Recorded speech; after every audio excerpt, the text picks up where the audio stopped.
s'annonce encore bien compliqué aujourd'hui pour les parents d'élèves, un peu moins pour les enfants qui, eux, n'ont pas école. Alors pourquoi? Parce que des milliers d'enseignants font grève aujourd'hui. Notre collègue journaliste Brianna Frankel est sur la rue Albert à Regina pour suivre l'un des mouvements.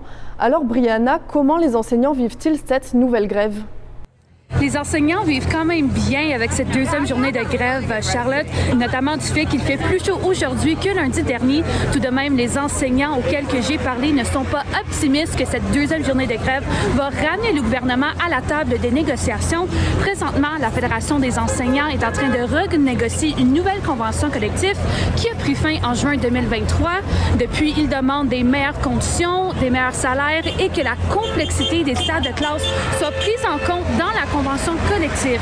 Il y a en tout un peu plus de 35 manifestations qui ont lieu à travers la province aujourd'hui, dont celui à Regina ici, qui se passe sur la rue Albert, notamment près du pont Mémorial Albert.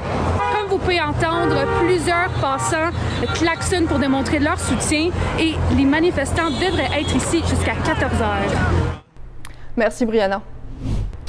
On continue maintenant avec l'enquête du coroner sur la tuerie de James Smith.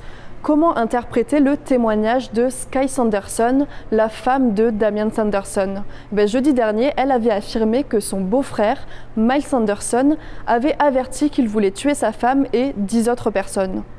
Elle disait aussi avoir appelé la GRC 2 heures avant le drame, mais ce matin, un membre de la GRC a démenti ces affirmations.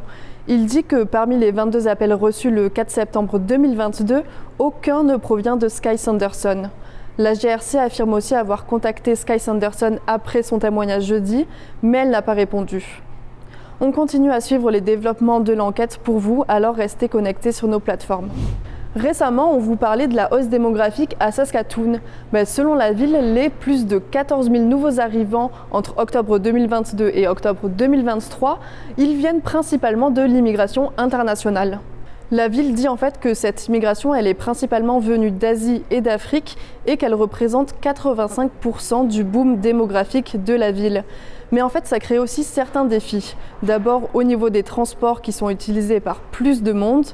Et ensuite, certains nouveaux arrivants ne trouvent pas de travail, de logement ou de médecin de famille quand ils arrivent. Je vous invite à lire l'article complet sur notre site web pour découvrir le témoignage de cette famille nouvellement arrivée à Saskatoon. Pour d'autres nouvelles, on se donne rendez-vous sur l'application Info. À demain.